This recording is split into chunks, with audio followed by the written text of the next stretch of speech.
Bismillahirrahmanirrahim. Assalamu alaikum dear students. I am Mohsin Munawwar, your biology teacher for MD-CAT session. आज के इस lecture में हम test number 32 discuss करेंगे जो कि जेनेटिक्स के पार्ट से पार्ट ए ऑफ जेनेटिक्स आज के इस टेस्ट में हम डिस्कस करेंगे। तो टेस्ट डिस्कशन के लिए चलते हैं बोर्ड की तरफ।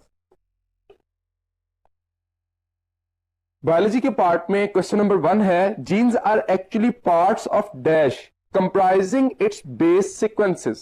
अल्फा ऑप्शन है DNA, beta proteins, Charlie RNA and delta carbohydrates. तो जो जीन है वो actually specific sequence of nucleotides होता है और पॉलीमर ऑफ न्यूक्लियोटाइड क्या है, डीएनए या आरएनए। तो इन गिवन ऑप्शन में से जो बेस सीक्वेंस पर, क्योंकि क्रोमोसोम का पार्ट होता है और क्रोमोसोम में डीएनए मौजूद होता है जो कि बेस सीक्वेंस पर या सीक्वेंस ऑफ न्यूक्लियोटाइड की सूरत में मौजूद होता है। So right option will be alpha DNA. Question number 2, a sequence of DNA nucleotides on a chromosome that encodes a protein, tRNA and ribosomal RNA molecules or regulate the transcription of such a sequence is called alpha genome, beta locus, Charlie gene and delta phenotype।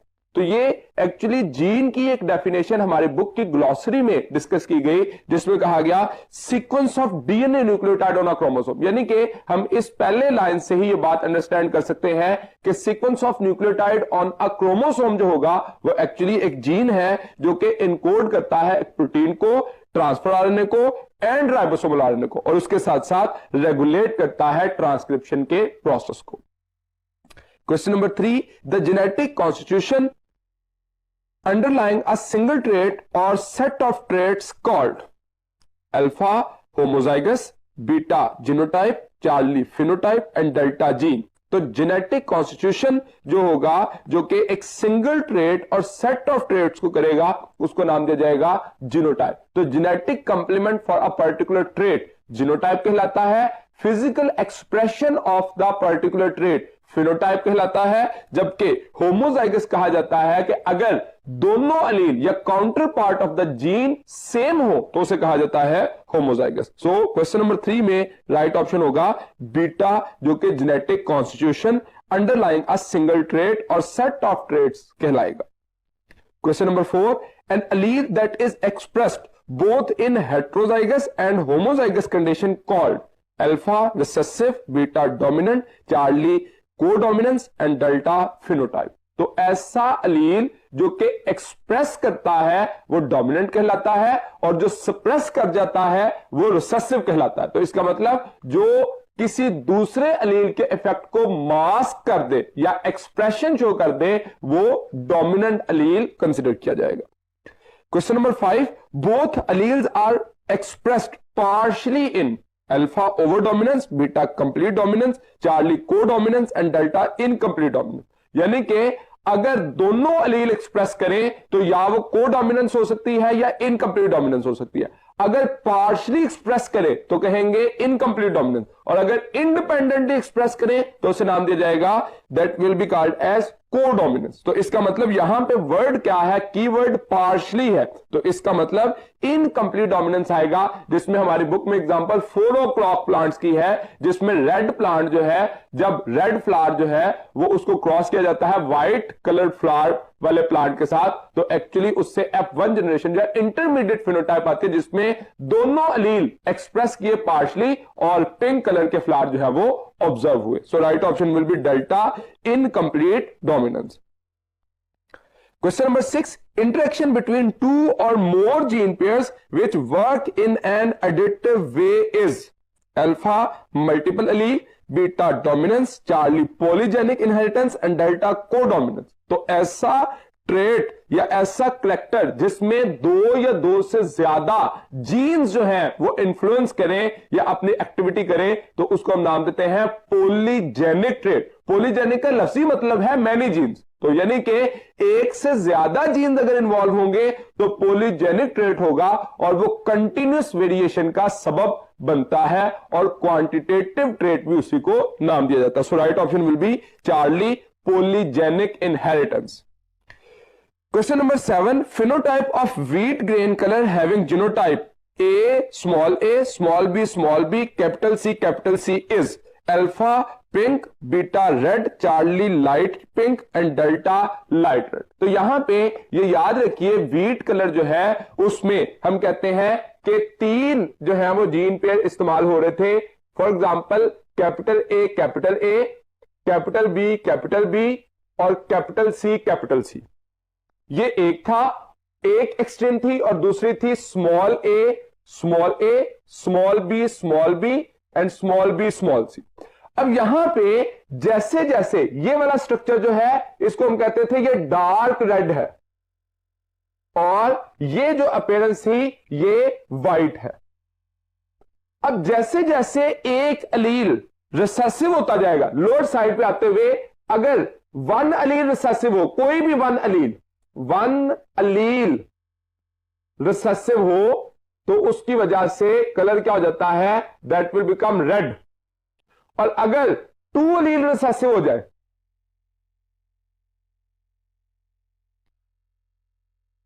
ठीक है, यहां पे देखिए actually 3 जो है वो recessive है, तो ये वाली कंडीशन जो है डार्क और 1 अलील रिसेसिव की वजह से बनता है moderately dark red,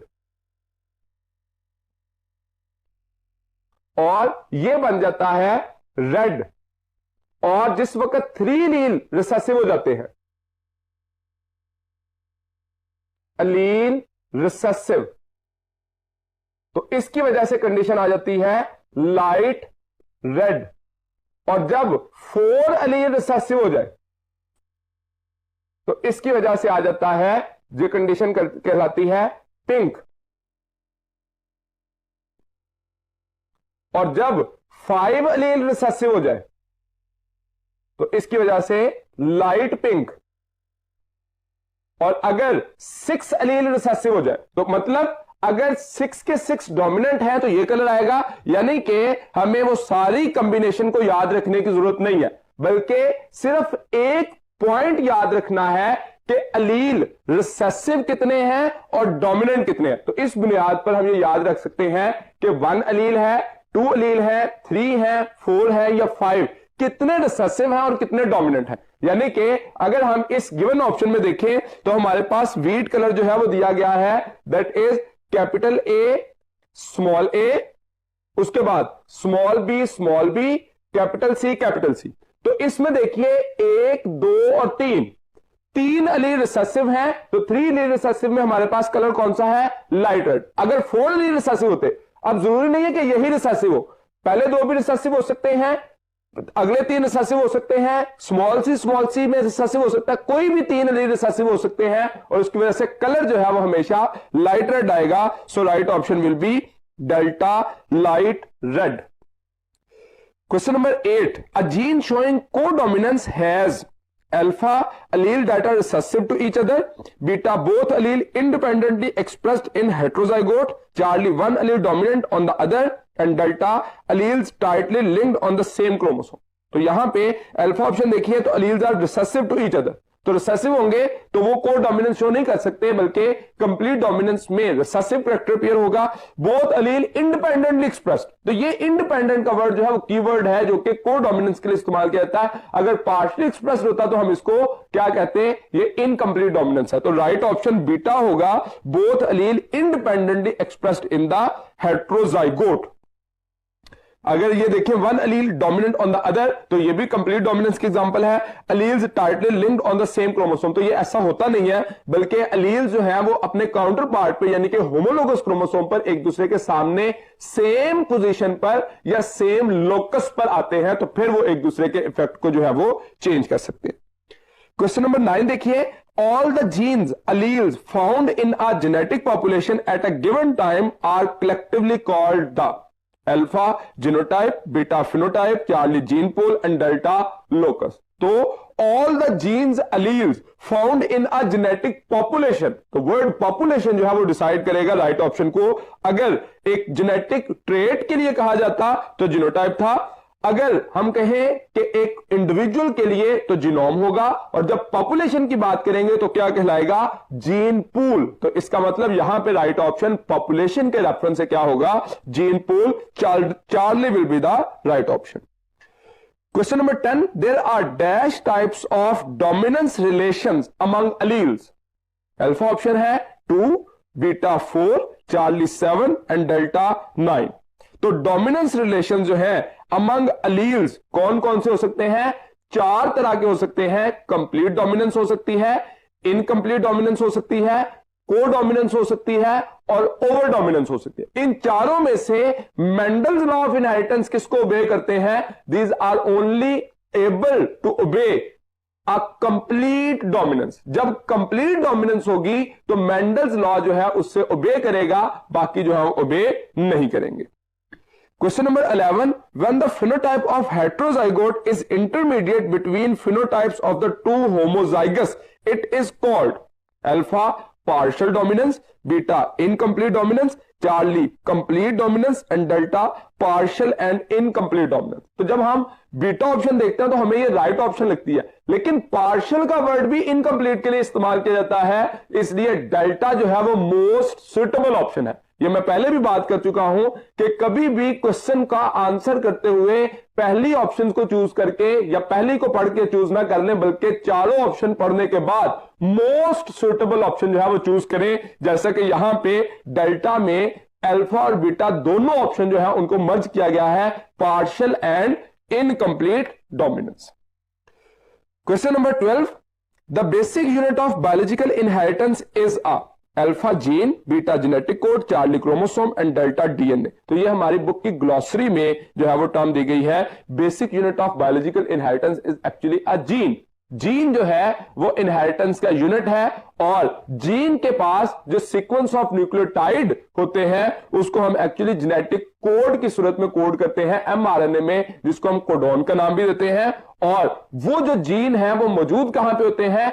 at the chromosome. Chromosome का पर्टिकुलर पार्ट जो कि कोडिंग रीजन होता है वो पर्टिकुलर जीन्स बनाता है जो कि फंक्शनल प्रोटीन बनाने में हेल्प करेंगे। और डीएनए में भी ऐसे ही कह सकते हैं कि कंप्लीट डीएनए जीन्स नहीं होता, बल्कि जीन डीएनए का वो हिस्सा जो कि कोड्स पर मुश्तमिल है, जिससे एक प्रोटीन बन सकती है, या जो ट्रांसक्राइब्ड पार्ट है, ट्रांसक्राइब हो सकता है, उसको नाम दिया जाता है gene.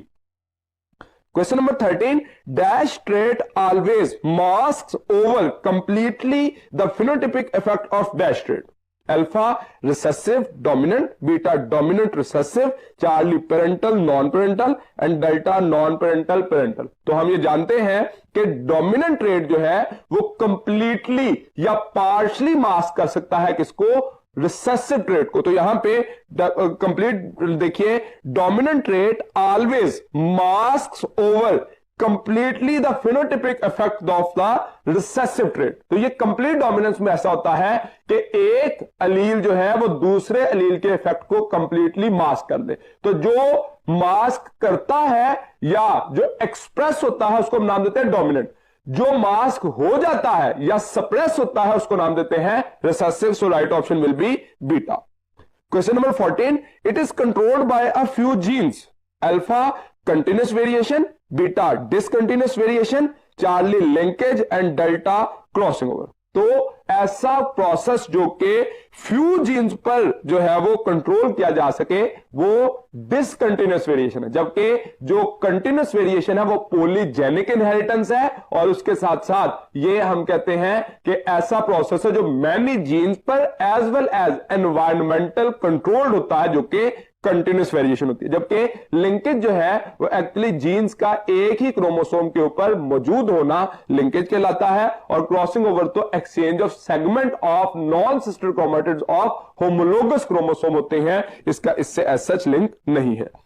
Question number 15, the raw material from which natural selection produces evolutionary changes is provided by alpha mutations, beta random mating, Charlie recombination and delta infinite sized populations. तो कौन सा प्रोसेस है जो रॉ मटेरियल प्रोवाइड करता है? तो that is actually mutation. Evolution होते क्या है? That is change over time. A gradual change with the passage of time, जो कि स्पीशीज में आती है, और उसके लिए चेंज में डीएनए के अंदर चेंज होना जरूरी होता है, जिसकी वजह से चेंजेस जो है वो अल्टीमेटली नेक्स्ट जनरेशन में जाती हैं, और पर्टिकुलरली जो जर्म लाइन म्यूटेशंस होती हैं वो अल्टीमेटली एवोल्यूशनरी रॉ मटेरियल जो है वो प्रोवाइड करती हैं. So mutation will be the right option. Question number 16. All the genes present on a homologous pair of chromosomes are alpha independent to sort, beta linked to each other, Charlie independent to remains together, and delta transferred to different individuals. So all the genes on a homologous pair of chromosomes are always linked to each other. इसी वजह से उसको हम नाम देते हैं linkage group, जबकि ये इंडिपेंडेंट टू असॉर्ट नहीं होते, यानी कि ये लॉ ऑफ इंडिपेंडेंट असॉर्टमेंट को ओबे नहीं करते. इसी तरह से अगर कहा जाए इंडिपेंडेंट टू रिमेन्स टुगेदर, तो ये जो है इंडिपेंडेंट नहीं होते कि ये रिमेन टुगेदर रहें या डिटैच हो जाए. इनकी सेपरेशन के लिए क्रॉसिंग ओवर का होना जरूरी होता है. इसी तरह से ट्रांसफर टू डिफरेंट इंडिविजुअल, तो ये डिफरेंट इंडिविजुअल में ट्रांसफर हो सकते हैं नेक्स्ट में. लेकिन क्वेश्चन में हमें जो पूछा गया है all the genes are present on a homologous pair, तो उसके लिए मोस्ट सुटेबल ऑप्शन हमारे पास कौन सा होगा? Linked to each other. तो ये लिंक्ड होते हैं जिस वजह से एक लिंकेज बनाते हैं, और उस ग्रुप को पेयर ऑफ होमोलोगस क्रोमोसोम को नाम कर दिया जाता है linkage group. Question number 17. The person having blood group O are none as alpha universal donors, beta universal recipients, Charlie only recipient not donors, and delta universal donor and recipients both. तो यहां पे हम कहते हैं ऐसा blood group जो कि तमाम दूसरे ब्लड ग्रुप को डोनेट किया जा सकता है, वो यूनिवर्सल डोनर कहलाता है. और वो कौन सा है?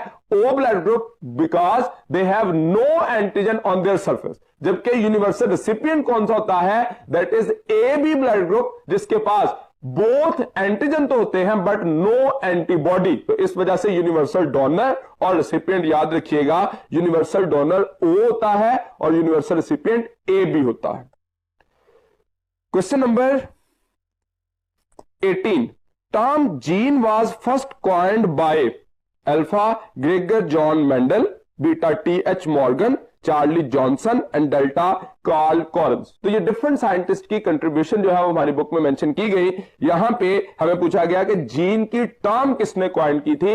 एक्चुअली मेंडल ने जो जीन के लिए वर्ड इस्तेमाल किया था दैट इज एलिमेंटीन, और फिर उसके बाद उसी जो एलिमेंटीन था उसको इसने जॉनसन ने जीन का लफ्ज इस्तेमाल किया था कि ये एक ऐसा पार्ट है डीएनए का जो कि एक पर्टिकुलर जो प्रोटीन है या फंक्शनल प्रोटीन बनाने के लिए कोड के तौर पर यूज होता है, या कोडिंग रीजन ऑफ डीएनए है, that is called as gene. That was coined by Johnson. Question number 19. Dash and dash can also be present in saliva and other body fluids. Alpha A and B antigen, beta O and B antigen, Charlie O and A antigen, and delta A and B antibodies. तो actually O antigen तो होता ही नहीं, A and B antigen होता है और A and B antibodies होते हैं. Antibodies हमेशा प्लाज्मा में होती हैं, लेकिन एंटीजन जो है वो ब्लड सेल्स के साथ अटैच हो सकता है, या कुछ इंडिविजुअल में सिक्रीटर्स होते हैं जिनमें ब्लड एंटीजन जो है these are may be present in the saliva. तो हम अगर अपने बुक में येलो बॉक्स इंफॉर्मेशन देखें तो वहां पे कहा गया कि कुछ इंडिविजुअल जो है उनमें डोमिनेंट सिक्रीटर जीन होता है जिसको SE नाम दिया जाता है, that is present at chromosome number 19, जिस वजह से उनके एंटीजन जो है वो प्लाज्मा के साथ साथ जो अदर बॉडी फ्लूइड्स है सलाइवा में भी मौजूद हो सकते हैं. Question number 20. Human have dash linkage groups. Alpha 20, beta 21, Charlie 22 and delta 23. तो ह्यूमन के पास होमोलोगस पेयर्स कितने हैं? 23. तो इसीलिए लिंकेज ग्रुप भी 23 होंगे. तो किसी भी इंडिविजुअल के पास जितने होमोलोगस पेयर्स होंगे उतने ही उसके पास लिंकेज ग्रुप्स भी कंसिडर किए जाएंगे. Question number 21. Genes that are located at the same position on homologous chromosome are called alpha recessive, beta dominant, Charlie allele, and delta genome. तो जो एक ही पोजीशन पर सेम लोकस पर होमोलोगस पेयर पर मौजूद होंगे जीन पेयर, उसको नाम दे देता है अलील, जो कि counter part of the gene होता है या पार्टनर ऑफ जीन का नाम भी दिया जाता है। That is may B same, अगर सेम होंगे तो होमोजाइगस कहलाएंगे और अगर डिफरेंट होंगे तो हेट्रोजाइगस कंसीडर किया जाएगा। So right option will be allele. Question number 22, a woman of blood group A marries a man with blood group B, both are heterozygous। अगर मैं इस इंफॉर्मेशन को लिख लूं, हमें कहा गया कि एक वुमेन है जो कि ब्लड ग्रुप A है और मैन है जो कि ब्लड ग्रुप है B, दोनों क्योंकि हेट्रोजाइगस है तो हेट्रोजाइगस कंडीशन इनकी कैसे शो होती है? दैट इज जीनोटाइप होगी IA स्मॉल आई और इसमें आएगी IB and small I, heterozygous condition है। अब इसकी वजह से कहा गया both are heterozygous, what will be the percentage of offspring having blood group O? तो इसमें अगर हम क्रॉस बनाए F1 जनरेशन में, सबसे पहले गैमीट्स किस सूरत में आएंगे? तो गैमीट्स होंगे IA हो सकता है, स्मॉल आई हो सकता है, इसी तरह से IB हो सकता है और स्मॉल आई, ये चार तरह के गमीट बन सकते हैं। अब अगर ये गमीट इसके साथ क्रॉस करें तो IA IB, फिर ये इसके साथ क्रॉस करें तो IA स्मॉल आई, ये इसके साथ क्रॉस करें तो IB स्मॉल आई और ये इसके साथ करेगा स्मॉल आई स्मॉल आई। तो यहां पे देखिए कि F1 जनरेशन के केस में जो ऑफस्प्रिंग आए वो 1/4 है या हम कह सकते हैं 25% है, जो कि ब्लड ग्रुप O जो है वो कंसीडर कर सकते हैं। So right option will be alpha, 25% offspring will represent the O blood group. Question number 23, the alleles whose phenotypic effect is completely masked over by its counterpart is called alpha dominant, beta recessive, Charlie codominant and delta overdominant। तो ऐसा अलील जो कि दूसरे अलील के phenotypic effect को completely mask कर दे या suppress कर दे, उसको नाम क्या दिया जाता है? डोमिनेंट अलील। और जिसका एक्सप्रेशन जो है वो मास्क हो जाए या वो सप्रेस हो जाए, उसको नाम क्या जाता है? Recessive allele. तो हमने यहां पे पूछा the allele whose phenotypic effect is completely masked over by its counterpart, जिसका इफेक्ट जो है वो मास्क हो जाएगा, वो क्या कहलाएगा? Recessive. So right option will be beta. Question number 24, no antigen is found in blood of person having dash blood group, alpha A, beta B, Charlie AB and delta O। तो ऐसा blood group जिसके पास कोई antigen नहीं होता लेकिन दोनों antibodies होते हैं, वो ब्लड ग्रुप है O, और O ही यूनिवर्सल डोनर है जिसकी रेड ब्लड सेल की सरफेस के ऊपर किसी किस्म का कोई एंटीजन एग्जिस्ट नहीं करता। Question number 25, which one of the following features is an example of discontinuous variation in man? Alpha blood groups, beta body mass, Charlie height and delta intelligence। तो ऐसा करेक्टर जो कि ऑब्वियस है, जिसमें distinct points मौजूद हैं जो कि दूसरों से डिफरेंशिएट किया जा सकता है, वो ब्लड ग्रुप है। क्योंकि ब्लड ग्रुप जो है वो आम तौर पर, वाज़े तौर पर जो है वो हम ऑब्जर्व कर सकते हैं कि वो ब्लड ग्रुप A हो सकता है, B हो सकता है, AB हो सकता है या और हो सकता है। तो जिसमें डिस्टिंक्टिव जो है वो कंडीशन मौजूद हो और एक दूसरे से डिफरेंस आसानी से किया जा सके, उसको हम डिसकंटिन्यूअस कहते हैं। लेकिन अगर ऑब्वियस डिफरेंस ना हो, लेस ऑब्वियस हो या क्वांटिटेटिव हो, उसको हम नाम देते हैं, ये कंटिन्यूअस वेरिएशन की एग्जांपल है। तो अल्फा ऑप्शन जो है वो डिसकंटिन्यूअस वेरिएशन की एग्जांपल है in human being. Question number 26, a permanent change in the cell's DNA include changes in nucleotide sequence, alteration of gene position, gene loss or duplication and insertion of foreign sequence called alpha amplification, beta evolution, Charlie inheritance and delta mutation। तो change in the DNA, that is either addition, deletion, inversion और translocation, ये चार ऐसी conditions हैं जो कि DNA में change आ सकती हैं और इसको नाम क्या दिया जाता है? That is called as mutation. और पर्टिकुलरली जब सीक्वेंस ऑफ न्यूक्लियोटाइड में चेंज आता है, उसको हम नाम क्या देते हैं? Point mutation. तो ये म्यूटेशन जो है वो राइट ऑप्शन होगा। ये टर्म या ये लाइन जो है जिसमें मुख्तलिफ वर्ड्स इस्तेमाल किए गए हैं, ये हमारे बुक से जो है वो फेमिलियर वर्ड्स नहीं है। इसलिए क्योंकि ये ग्लॉसरी से लिया गया है, चैप्टर में से ये लाइंस नहीं ली गई, तो ग्लॉसरी की जो म्यूटेशन की डेफिनेशन है उसको भी आप लाजमी पढ़िएगा।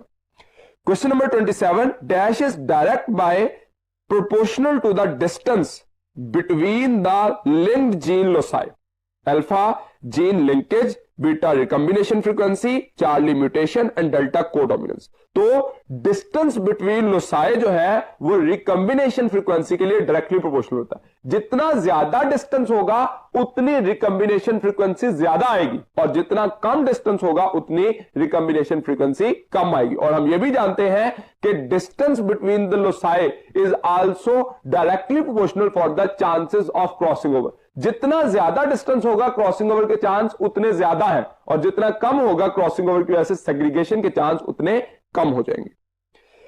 Question number 28, the blood group of a person belonging to blood group A B must have alpha antigen O and B, beta antibodies A and B, Charlie antigen A and B and delta antigen O and A. तो ऐसा individual जिसका blood group ए है उसके पास A antigen होगा और anti B antibody होगी, जिसका blood group B है उसके पास बी एंटीजन होगा और एंटी ए एंटीबॉडी होगी, और जिसका ब्लड ग्रुप ए बी है उसके पास दोनों एंटीजन होंगे बट नो एंटीबॉडी। लेकिन जिनका ब्लड ग्रुप ओ है उनके पास दोनों एंटीबॉडीज तो होंगी लेकिन नो एंटीजन। तो क्वेश्चन में हमें ब्लड ग्रुप ए बी वाले का पूछा गया, तो उसके पास antigen A and antigen B मौजूद होते हैं but no antibodies. So right option will be Charlie, antigen A and B are present in A B blood group. Question number 29, the genetic complement of a gene in an individual for a particular trait represents its। तो genetic complement for a particular trait, character के लिए जो होगा वो क्या कहलाता है? Genotype. Phenotype हम कहते हैं फिजिकल एक्सप्रेशन को, बीटा ऑप्शन में जीनोटाइप दिया गया, so that is the right option. Genotype जो है वो genetic complement for a particular trait होता है, जबकि मॉर्फोलॉजी हम फिजिकल एक्सप्रेशन या अपीयरेंस ऑफ एन इंडिविजुअल को कहते हैं, और कैरियोटाइप कहते हैं particular array of chromosome, study of particular array of chromosomes, जो कि 23 पेयर्स क्रोमोसोम है, उनके साइज के अकॉर्डिंग जब हम उसको देखते हैं तो that is called as karyotype. तो इस क्वेश्चन में राइट ऑप्शन होगा beta genotype. Question number 30, the chances of variation are minimized by alpha sex linkage, beta gene linkage, charlie crossing over and delta recombination। तो जो variation को minimise करता है वो जीन लिंकेज है। जितने ज्यादा क्लोजली लिंक्ड जीन्स होंगे उतने क्रॉसिंग ओवर के चांस रिड्यूस होंगे और वेरिएशन भी रिड्यूस हो जाएगी। लेकिन जो वेरिएशन को बढ़ाता है, जितनी ज्यादा क्रॉसिंग ओवर होगी उतनी वेरिएशन ज्यादा होगी। इसी तरह से जितनी ज्यादा रिकॉम्बिनेशन होगी उतनी वेरिएशन भी बढ़ती जाएगी। So right option will be beta gene linkage will be minimized to respond the chances of variation. Question number 31, a person with dash blood group lacks dash A and B both. तो person जो के A B antigen alpha option दी गई, beta A B antibodies against, Charlie B antibodies against and delta O antibodies against. तो हमें यहां पे कहा गया ऐसा पर्सन जिसमें ब्लड ग्रुप कौन सा है और क्या चीज उसमें मिसिंग होगी, ए एंड बी मिसिंग होगी। तो ए बी ब्लड ग्रुप में उसके अगेंस्ट एंटीबॉडीज जो है ए और बी मिसिंग होगी। जो ए बी ब्लड ग्रुप है उसके पास दोनों एंटीजन तो होते हैं लेकिन एंटीबॉडी नहीं होता, जबकि जो ओ ब्लड ग्रुप है उसके पास जो एंटीजन है वो नहीं होते लेकिन एंटीबॉडीज एग्जिस्ट करते हैं। तो सो राइट ऑप्शन में हम क्या कहेंगे? A person with A B blood group lacks antibodies against A and B both. Question number 32, the offspring of first parental generation always represents the alpha P1, beta P2, charlie F2 and delta F1। तो जो offspring of first parental generation होते हैं वो F1 होती है, और offspring of crossing of first filial generation वो कहलाती है F2। तो यानी कि हम ये कह सकते हैं कि अगर हमारे पास एक P1 है तो उसको अगर क्रॉस किया जाए जो कि मेल और फीमेल है, तो उसके क्रॉस की वजह से जो फर्स्ट फिलियल जनरेशन बनती है उसको नाम देता है F1। और F1 को अगर क्रॉस किया जाए इससे बनेगी F1।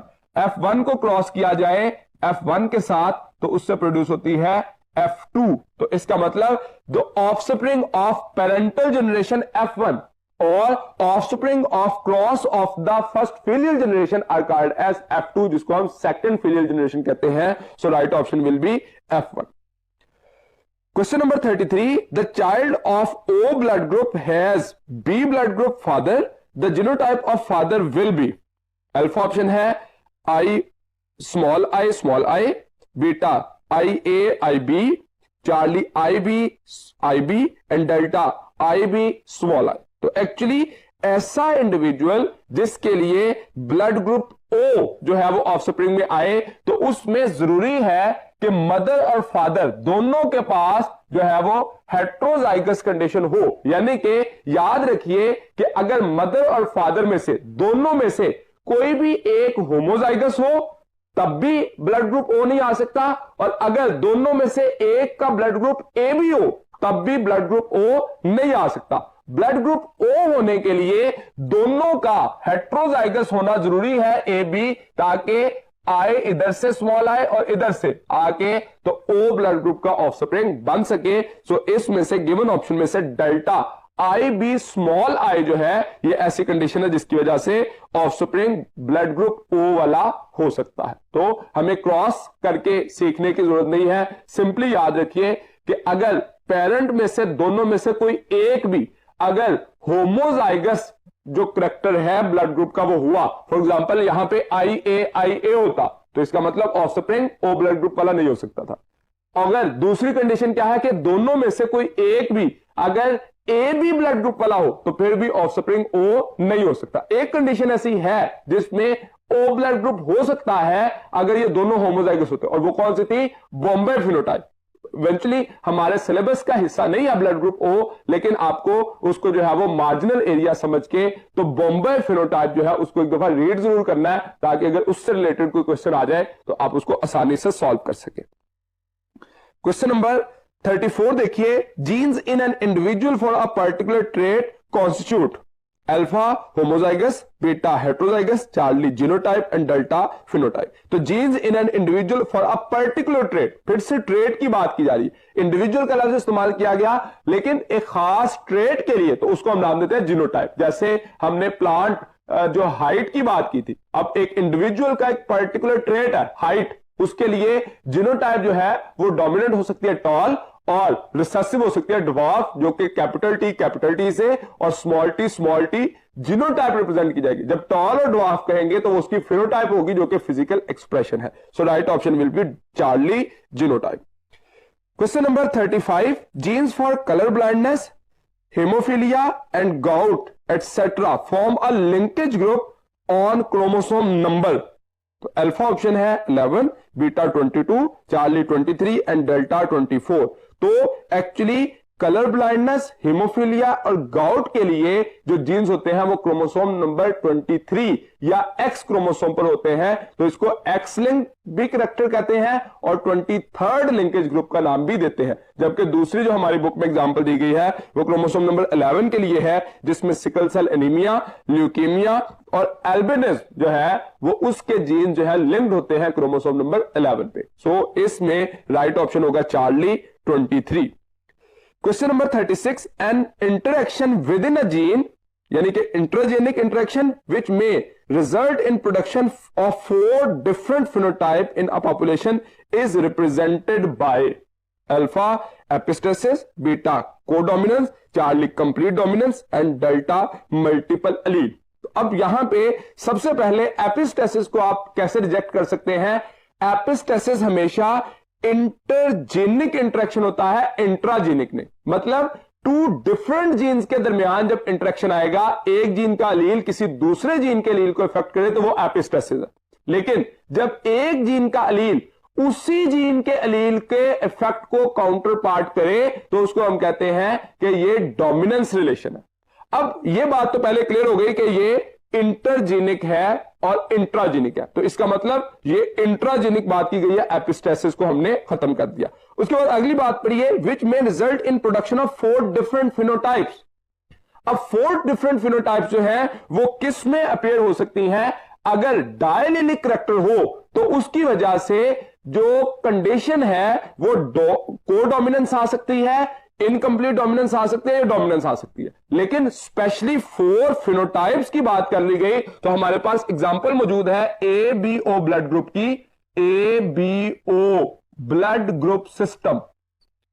इस ब्लड ग्रुप सिस्टम के अंदर हम ये कहते हैं कि एक्चुअली फिनोटाइप A हो सकती है, B हो सकती है, AB हो सकती है और I हो सकती है। A के लिए जो ये सारी हमने बात की फिनोटाइप के रेफरेंस से, लेकिन इसकी जो जीनोटाइप्स हैं वो कौन कौन सी हो सकती हैं? जो A के लिए 2 हो सकती हैं, IA होमोजाइगस या IA स्मॉल आई हेट्रोजाइगस। इसी तरह से B के लिए भी IB और IB स्मॉल आई हेट्रोजाइगस हो सकता है। ये इसके लिए सिंगल होती है IA IB, और इसके लिए भी सिंगल जीनोटाइप होती है स्मॉल आई। तो हमेशा हमें क्योंकि 4 फिनोटाइप का स्पेशल रेफरेंस दे दिया गया, तो ये एक्चुअली किस वजह से आती है? Due to the multiple allele, क्योंकि ये सारे कोडोमिनेंस नहीं है, इसमें से सिर्फ एक फिनोटाइप कोडोमिनेंस है ना, तो इसलिए हम कोडोमिनेंस को चूज नहीं कर सकते, क्योंकि चारों फिनोटाइप में बाकी 3 जो है वो कंप्लीट डोमिनेंस है और ये एक जो है वो कोडोमिनेंस है, इसलिए कंप्लीट डोमिनेंस और कोडोमिनेंस को चूज नहीं कर सकते। हमें राइट ऑप्शन में मोस्ट सुटेबल ऑप्शन चूज करनी है, that is multiple alleles. So right option will be delta.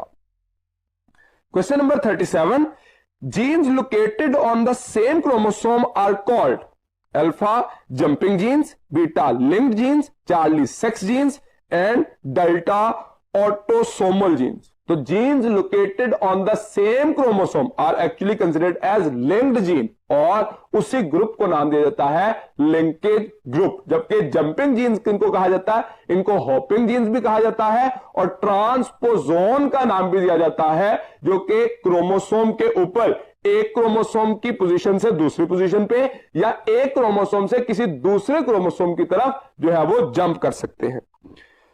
Question number 38 देखिए, genes for sickle cell anaemia, leukaemia and albinism make linkage group on human chromosome number, तो that is actually 11। हमारी book में 2 example दी गई हैं, जो कि haemophilia और gout के लिए जो एग्जांपल है उसमें हम कहते हैं एक्स लिंक्ड है या 23rd पे है, जबकि एनीमिया, ल्यूकेमिया और एल्बिनिज्म के लिए जो है that is on chromosome number 11। तो राइट ऑप्शन इसमें क्या होगा? Beta 11। Question number 39, ABO blood system is encoded by a single alpha polymorphic gene, beta isomorphic gene, Charlie homomorphic gene and delta amorphic gene। तो ये actually पोलीमॉर्फिक gene है। क्यों? क्योंकि एक ही जीन में म्यूटेशन आई और उसकी 3 अल्टरनेट फॉर्म्स बन गई, तो एक से ज्यादा फॉर्म बनी, इसलिए हम उसको नाम क्या देते हैं? Polymorphic gene. तो एक्चुअली जो ABO ब्लड ग्रुप सिस्टम है is encoded by a single, एक जीन से है लेकिन पोलीमॉर्फिक है, तो इस वजह से राइट ऑप्शन होगा alpha. Question number 40, in case of multiple allelic traits dash alleles can be present in the genome of diploid organism. Alpha option है multiple, beta Na2, Charlie 3 and delta 300। तो actually यहां पे जो question है वो कहा गया मल्टीपल एलीलिक ट्रेट्स में alleles can be present in the genome of diploid organism। हमेशा मल्टीपल एलीलिक जो करेक्टर्स होते हैं उस करेक्टर के 2 एलील ही एक इंडिविजुअल में हो सकते हैं। जैसे ह्यूमन ब्लड ग्रुप सिस्टम देखिए, तो इसमें ए ब्लड ग्रुप सिस्टम अगर किसी इंडिविजुअल का है तो उसमें ये 2 एलील ही हो सकते हैं या ये 2 हो सकते हैं। बी ब्लड ग्रुप में इन दोनों में से कोई भी हो सकता है, तो एक इंडिविजुअल के पास कोई से भी 2 ही आएंगे, यानी कि वो डायलिलिक होगा। लेकिन पॉपुलेशन जो है वो मल्टीपल एलीलिक होगी, जो कि 2 से ज्यादा, और अभी तक जो मल्टीपल एलील ऑब्जर्व किए गए हैं these are approximately 300 in number. तो एक जीन के जो मल्टीपल एलील्स हैं वो 300 तक हो सकते हैं, लेकिन पॉपुलेशन के अंदर ऑब्जर्व होंगे मल्टीपल एलील। उस मल्टीपल एलील का जो पर्टिकुलर ट्रेट है वो एक जीनोम में या इंडिविजुअल में हमेशा डाई एलीलिक की फॉर्म में ही अपीयर होगा। So right option will be Na2। Question number 41, pick up an example of discontinuous variation, alpha gender, beta height, Charlie foot length and delta weight. तो यहां पे डिसकंटिन्यूअस वेरिएशन जो obvious है, वाज़ेह difference है, तो वो जेंडर में है, that is may be male और फीमेल इन नॉर्मल कंडीशन, और उसके मुकाबले में हाइट देखें तो उसकी एक लार्ज रेंज है, 4 फीट से लेकर 7 फीट तक मैक्सिमम जो है वो इंडिविजुअल 2 एक्सट्रीम्स के अंदर मौजूद होते हैं। इसी तरह से फुट लेंथ में भी 2 एक्सट्रीम्स में है और जो वेट है उसमें भी 2 एक्सट्रीम्स में है। एक जो लंबी फहरिस्त है वो बन सकती है वेट के रेफरेंस से पॉपुलेशन में। So right option will be alpha gender. Question number 42. A person with blood type O whose both parents have blood type AB is alpha genotypically O, beta deficient in antigen A and B, Charlie genotypically as well as phenotypically O और delta phenotypically हो। तो ये भी actually Bombay phenotype से related question है जिसमें कहा गया कि person with blood type O whose parents have blood type AB is। अब अगर पेरेंट में से किसी एक का या दोनों का ए बी ब्लड ग्रुप हो तो ऑफस्प्रिंग में ओ नहीं आ सकता। इसी तरह से अगर पेरेंट में से किसी एक का या दोनों का होमोजाइगस ब्लड ग्रुप हो तब भी ब्लड ग्रुप जो है वो ऑफस्प्रिंग में ओ नहीं आ सकता। तो यहां पे ओ आने की कंडीशन क्या है कि अगर जो एच जीन है जो क्रोमोसोम नंबर 19 पे है वो रिसेसिव हो जाए तो उसकी वजह से वो अलील जो है एक्सप्रेस नहीं करता और अल्टीमेटली एंटीजन की अटैचमेंट नहीं होती और इंडिविजुअल जीनोटिपिकली तो ए बी होगा या ए होगा या बी होगा लेकिन फिनोटिपिकली क्या होगा ओ होगा। So right option will be delta phenotypically O. Directly हमारे यूएचएस के कंटेंट में बॉम्बे फिनोटाइप का वर्ड नहीं लिखा गया लेकिन ये एक मार्जिनल एरिया है आपके ब्लड ग्रुप सिस्टम के साथ। आपको लाजमी जो है इस टॉपिक को भी रीड करना चाहिए ताकि इससे रिलेटेड अगर क्वेश्चन आए तो आप उसको आसानी से सॉल्व कर सके। Question number 43, the mutation which causes changes in sequence of DNA is called alpha chromosomal mutation, beta deletion, Charlie inversion and delta point mutation. तो जब भी mutation which causes changes in sequence of DNA, change in sequence of DNA जब आएगा तो उसको नाम क्या दिया जाएगा पॉइंट म्यूटेशन। तो अगर क्रोमोसोम के नंबर में क्रोमोसोम के स्ट्रक्चर में चेंज आए तो हम उसको क्रोमोसोमल म्यूटेशन या क्रोमोसोमल एब्रेशन का नाम देते हैं। सो राइट ऑप्शन यहां पे क्या होगा delta point mutation. Question number 44, genes keeps on hopping on different loci on the same chromosome or other chromosomes called alpha polygenes, beta jumping genes, charlie multiple genes और delta mutated genes। तो gene जो अपनी position को change करते रहते हैं उनको हम जंपिंग जीन कहते हैं या होपिंग जीन्स कहते हैं या ट्रांसपोजोन एलिमेंट का नाम दिया जाता है। सो यहां पे बीटा ऑप्शन में जंपिंग जीन जो है उसके लिए लिखा गया। So that is the right option. Question number 45, expression of ABO antigen depends upon another gene, alpha IA, beta IB, Charlie D and delta H। तो किसकी वजह से, किस जीन की वजह से? तो that is gene H which is present at chromosome number 19। Chromosome जो D है, D जीन है, उसकी वजह से RH फैक्टर डिटरमिन होता है कि दैट इज आइदर पॉजिटिव और नेगेटिव। आई ए और बी की वजह से एंटीजन ए और एंटीजन बी रिप्रेजेंट होता है और अगर उसका स्ट्रक्चर की अटैचमेंट की बात की जाए तो that is for gene H. तो इसमें राइट ऑप्शन क्या होगा ए बी और एंटीजन का एक्सप्रेशन जो है वो डिपेंड करेगा किस पे, जीन एच पे। So right option will be delta. Question number 46, which of the following characters of P plant is recessive? Alpha option है axial flower, beta purple flowers, charlie green pods and delta wrinkled seeds.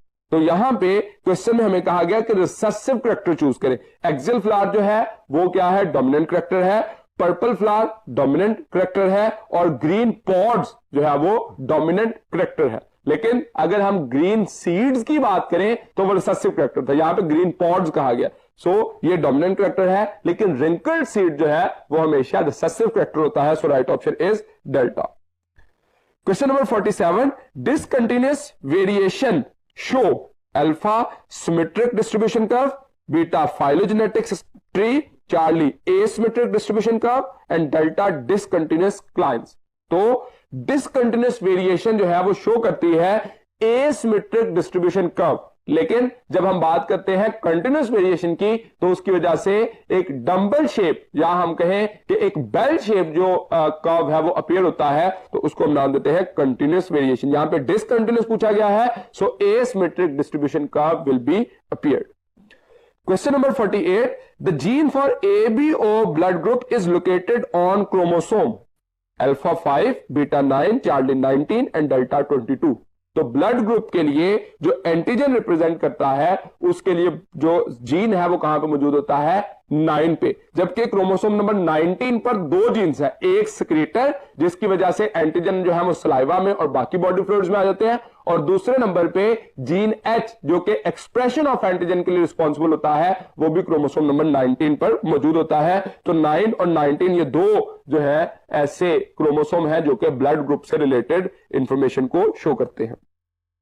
Question number 49, when alleles of a trait neither exhibit antagonism nor analogy, it means they have a relation called alpha complete dominance, beta incomplete dominance, Charlie को dominance और delta over dominance. जब ये एक दूसरे के साथ antagonism या analogy नहीं रखेंगे तो इसका मतलब ये एक दूसरे के साथ जो है वो इंडिपेंडेंट एक्सप्रेस कर रहे हैं, एक दूसरे के ऊपर कोई इफेक्ट ही नहीं है उसका। तो इंडिपेंडेंट जो एक्सप्रेशन होता है उसकी वजह से हम क्या कहते हैं, दैट इज एक्चुअली कोडोमिनेंस, क्योंकि अलील जो है दोनों अपना सेपरेट जो है वो सब्सटेंस बनाते हैं। जैसे हमारी बुक में एग्जांपल दी गई है कि अलील 1 जो है वो एक्स सब्सटेंस बना रहा है, अलील 2 जो है वो वाई सब्सटेंस बना रहा है, और दोनों सब्सटेंस जो है वो एक दूसरे के इफेक्ट को किसी किस्म का कोई डिस्टर्बेंस नहीं क्रिएट करते। सो राइट ऑप्शन क्या होगा, कोडोमिनेंस, जो कि ना तो एंटागोनिज्म शो करते हैं या एनोलॉजी भी इसकी वजह से नहीं होती।